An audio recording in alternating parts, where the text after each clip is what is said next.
When I touched the bottom of the pool, when I went flat broke, lost everything, left my cushy job to go take over the world as an entrepreneur, and it did not work out. I fell flat on my face. And for the first time in my life, I was depressed. Yeah. And I remember reaching this absolute bottom of the barrel low point where I couldn't get out of bed. And one day during my meditation, even though I did not feel like it, an affirmation came to me and it said, I am powerful. That was what I told myself, even though at the time I was I was at my weakest. But even just saying it, I am powerful, kind of snapped me out of it a little bit. It really was helpful. And that affirmation, I try to say it every day. I am powerful, whatever that looks like. I'm powerful. Ladies and gentlemen, welcome to the Budo Brothers podcast. You got Eric. And Kyle. And lately, I have been going through some of our old videos, and I noticed that we ask almost every person that we have shot a digital seminar with how they generate power within their system and whatever it is. And what it was actually got me thinking, I'm like, I kind of want to see what each individual's take is on generating power in your strikes and getting the right body mechanics. And the underlying theme that I kept popping up was that it all starts from a foundation. It is all generated from the ground up. And that, like Grandmaster Felix Royalist, he's always talking about proper body mechanics. Your body mechanics, the way that your hip moves, the way that you're generating the power from your leg that travels through your hip, that goes through the shoulder, that unleashes an incredibly powerful strike. If there's one man that had scared me more with his power, it's Grandmaster Felix. He does swing super hard. And it's so quick and it's so fast, and the sound is like, I just heard a bone break, if that connected. Right. And I also started to think a little bit about how generating power in martial arts, and how could I look at the teachings in those lessons from all these instructors, and how can we apply that to our everyday lives? What's your take on that? Well, as an engineer, what is the equation for power? So power is an equation: work over time. Work is force times distance. You're applying a force over a distance that you're creating work. Right. So you're pushing something up a hill. It takes work. Your force times a distance equals work. Work over time. So a change in time. Yes. So the amount of work divided by the time is equal to power. That's what power is. Now, the interesting thing about this equation is the shorter the time, aka the smaller the time, right, the faster your strike, the more power by the equation. Because if you divide by a smaller number, you get a larger power. Right. So so applying work over a shorter, like a quicker distance, gives you more power, which actually kind of makes sense. Right. That's really cool. So if you were to extrapolate that to life, the ability to do things in a shorter amount of time, do more workload in a shorter amount of time, makes you more powerful. And how does that like, that's a beautiful equation. Like, think about it. If you were to do, let's say, take a business, right? And you have the same two individuals, but some people are going to get the amount of work done in a long period of time over years, where you bite down and hustle and you get it done in half the amount of time, that you become more powerful, right? Sure. And it's just martial arts as well too. Like, the faster you can extend a punch, hit a person with the same amount of pound pressure, that's a more powerful strike. Yeah, exactly. And there are keys with power that are unlocks, right? You always think that to be more powerful, you need to add strength and like more rigidity and more like effort in, right? Where it's actually the reverse. The more power you get is from connecting your body and relaxing, being relaxed. Yes. Because it allows the force to travel from the ground to the object faster than if it was if there's rigidity in your Exactly. structure. Yeah. So fluidity Yes, would that's a add better to word. power Yeah. for sure. And fluidity, I guess, would you say is the hidden ingredient to power? Because I know when I'm boxing, when I first started, I held everything tight and my arms tight and Yeah. Clenched up. and you're throwing these punches and they're slow as hell. Right. But you relax, you get into Yeah. a sparring session, Yeah. you train more, and you watch like Mayweather do it. It's just like the arms out, it flashes out. Yeah. It's like a coiled snake just. Yeah. So fluidity has a big part of it. Yes. It really is. And I love how we've gotten to experiment with arts that have really enhanced our fluidity, whether it's qigong or ninjutsu. There's a lot of flowy movements in ninjutsu that we grew up doing. Yeah. But I think the biggest thing to unlock fluidity in my body has been qigong. Yeah. From Sifu Singh. That is really good. Yeah. The other piece too is core, right? I find that no matter what art or how you want to do it, your core strength is one of the biggest components of generating power, because it is the connection piece to any one of your limbs. Like, you want to throw a kick, you need a core. You want to do a shrimp, you need your core. You want to do a punch, you need your core.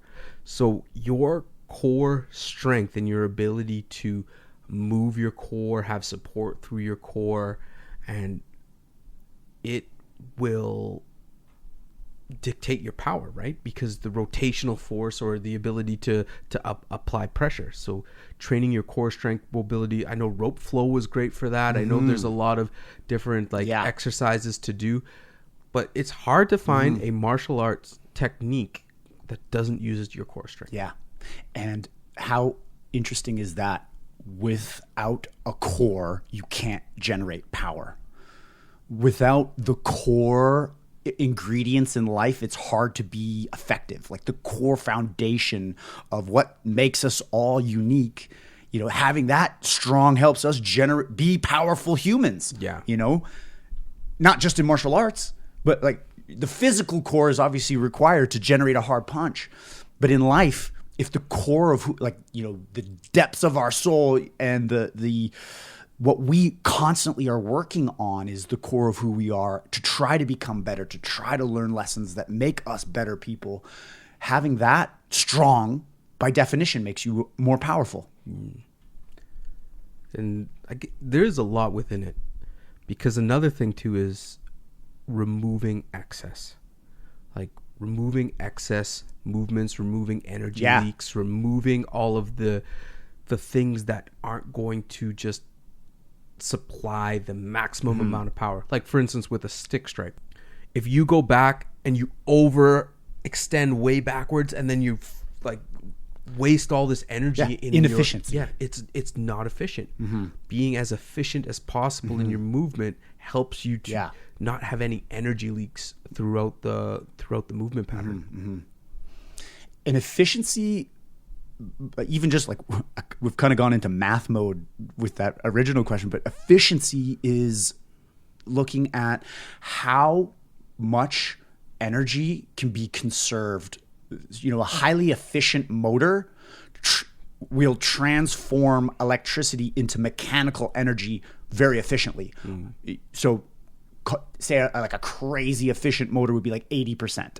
So 80% of the electricity is converted into mechanical motion. The rest is heat, noise, friction, losses. Those are all those leaky things that are not putting the energy input into its intended output. So a really inefficient engine that isn't taking care of, a very inefficient engine that hasn't had its oil changed in 4 years is going to be inefficient. You're going to you could pour high octane gasoline into it, but it's still going to not give you the power that is required because it's by definition inefficient. There's some inefficiencies that are leaking the energy out. And that's the definition of the most powerful people on the planet too. Like, you look at Elon Musk, Steve Jobs, rest in peace. You look at Gandhi, you look at Bob Marley. All these were powerful people.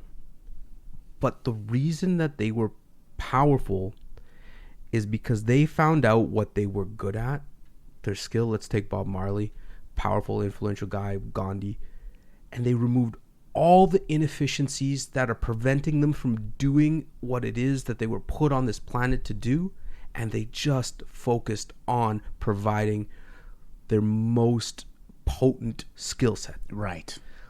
Power comes from removing the waste, removing the pieces. And I see that so prevalent in us. Like, I know that we could be even more powerful of a company and reach way more people if we can remove the inefficiencies that cause energy leaks, the things that don't focus on providing people the value that we know that we could provide them. Distractions. Yeah. Distractions, energy leaks, not putting oil into or putting gasoline into our engine and having it not used on the things that are going to be the most beneficial. Exactly. Oh, man. There's a lot to unpack there.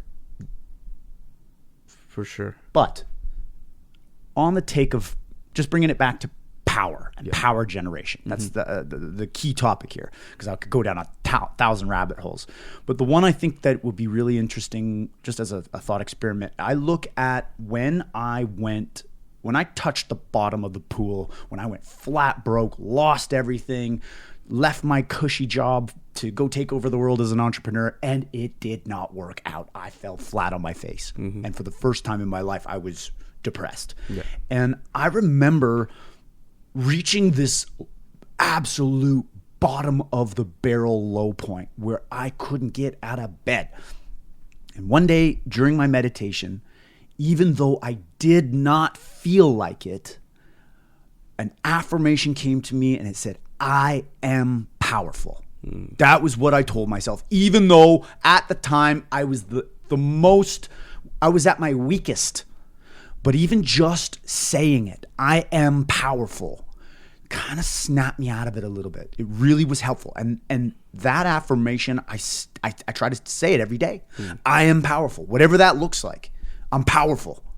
And it is empowering. Yes. Right? It is empowering.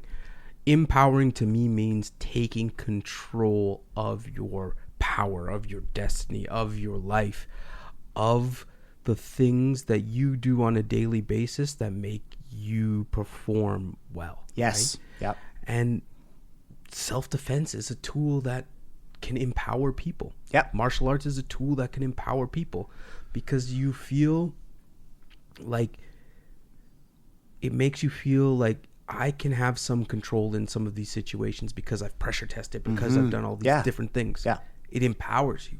And internal power is the fuel of the engine, right? It is the fuel. Like you doing those meditations saying, I'm powerful. You're pouring high octane thoughts into your brain. Yes. That you now have the choice to use throughout the day. And it changed. That's what I noticed. It just, even if it was slight, it energetically shifted from poor me to I am in a position of power to control what I can, and taking a page out of the Stoics to not give any, if you can't control it, don't even think about it. This is outside of my control. We can only control how we respond to things, and that's powerful. And that's the key. Power is control, right? Absence of control makes you feel powerless. Yeah. Like people are controlling you, you're being manipulated, you do not feel powerful. And many times we forget that there's so many situations in our lives that are outside of our control. Pandemics, recessions, deaths, too many situations that we have no physical control of. Where we can generate our power is through our internal process and our mindset behind how we process those things. And that is true power. Nice. That is true power. And the speed at which you can cope with those things makes you more powerful. Exactly. Right? Yeah. If it takes you a year to get to a state, that's not. If it takes you a couple of weeks of just meditation to get into a powerful state, man, your power just got jacked up. Yes. And it's work over time because you need to put in the work daily, Yes. consistently. Yeah. On keeping your mindset in shape. Yeah. By doing things like exercising, taking care of your body, putting good food Yes. in, having your morning routine, surrounding yourself with good relationships, doing stuff that makes you happy, providing value for others. There's unlimited things that you can do to keep a good mindset, but that's your work. And eventually, the time frame that it takes you to go from a negative state to a positive state decreases, which makes you more powerful. Beautiful. Budo Brothers Challenge. That was great. I love it. Yeah. What's the Budo Brothers Budo Challenge? Brothers Challenge is to work on your power output. Work on it. And I really think use Eric's affirmation. I am powerful. I am powerful. Say that on a regular basis. And do the things in your life that are going to improve your power output. Beautiful. Well said. Thank you so much for listening, and we will see you next week.